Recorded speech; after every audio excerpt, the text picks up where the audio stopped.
10 provinces, 3 territories, 350 local and regional chambers and boards of trade, more than 175,000 members and counting. We're the voice of business working for Canada.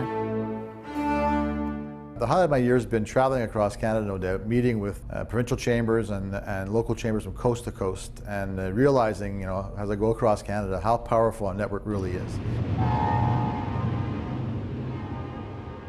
Lorsque je rencontre un ministre à Ottawa, soit le ministre des Finances ou le ministre de l'Industrie et du Commerce, il est clair que le ministre reconnaît que la Chambre de commerce du Canada représente 170 000 membres à travers le Canada. When the Chamber of Commerce speaks, ministers listen.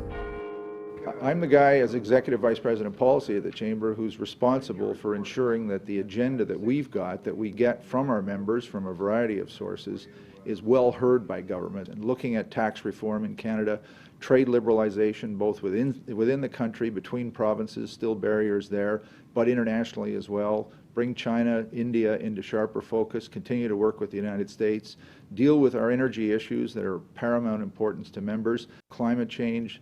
Then there's the overarching issue of the skills issue, and we've got some ideas on that as well.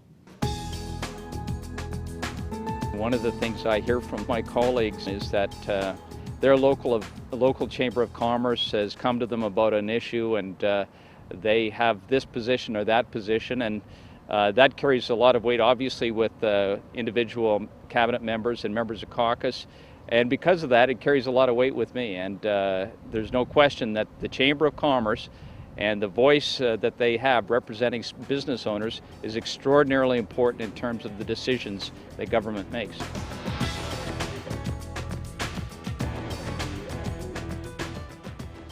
The Chamber is front and center in national and international policy discussions, but so often it's the day-to-day work at the provincial, territorial, or municipal level that makes a bottom-line difference for our members. We have a taxation committee that's been working really closely with the staff at City Hall over the last couple of years, a recognized issue around the level of our industrial and commercial taxation. City Council just recently passed a bylaw that will bring that a lot closer to the range of fairness, so a real victory for our members. We were the first Chamber of Commerce in our region anyway that was successful in having Sunday shopping approved at our local level. The Chamber fought for Sunday shopping and we won. We're in the seaplane business. We're the largest in the world.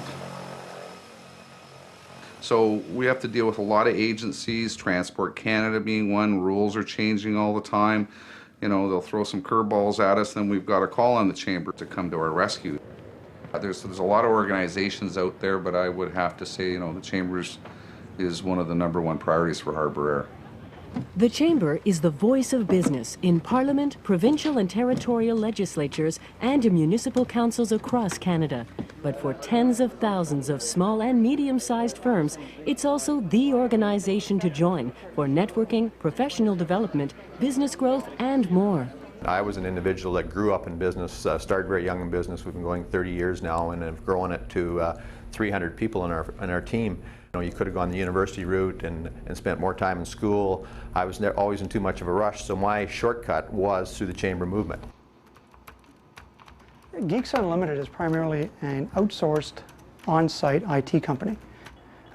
We joined the Chamber primarily because the networking component. It's a great place to meet other businesses. And this is wonderful, being able to be put in an environment where we can actually get together on a regular basis and meet these people and meet new people and talk to them about what it is that makes us tick inside as entrepreneurs. Networking is a vital part of any growing business, and our franchise strongly recommend, when we first bought the franchise, that we join the local Chamber of Commerce, and for us, the Peterborough Chamber of Commerce has been a perfect fit. Just to get our name out there and start to be recognized within the community. Services strategy. For the Chamber Network, like its member companies, quality products and services and professional management practices are key to continued growth in a crowded marketplace. That's what the Chamber Accreditation Program is all about. chambers from all regions of the country have gone through the process to improve their operations and deliver added value to their members. The accreditation process is all about ensuring that the Chamber of Commerce in any community has the basics: minutes, board meetings, financial statements, good policy, networking, communications. Initially, the first time through, it's a lot of work. Is it worthwhile? Absolutely. Pas moins qu'avec une accréditation comme celle-là, c'est un plus pour l'organisation, c'est un plus pour l'équipe, c'est un plus pour les bénévoles, c'est un plus aussi pour nos entreprises. It's like an ISO 9000 for chambers of commerce.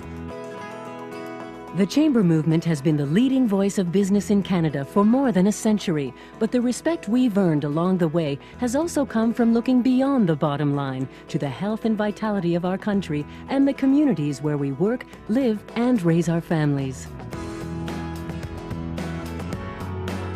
From General Motors to Johnson's Menswear on the Main Street, we're 900 members, and there's more to the Oshawa Chamber of Commerce than just business. And we'll do anything to make our community stronger. The chamber movement is certainly promoting a more competitive business environment and best practices in business, both nationally and internationally. But first and foremost, our goal is to improve the life of all Canadians. Lorsqu'on parle à la Chambre de commerce, on parle aux Canadiens, in every single community across this country. These are the influential people. They're coaching hockey teams. They're members of the social clubs. They support their church. They're the people who make things happen in the biggest cities in the country and in the smallest hamlets. And that's Canada. Our mission is to ensure a brighter future for all Canadians. Together, we are the power of the network.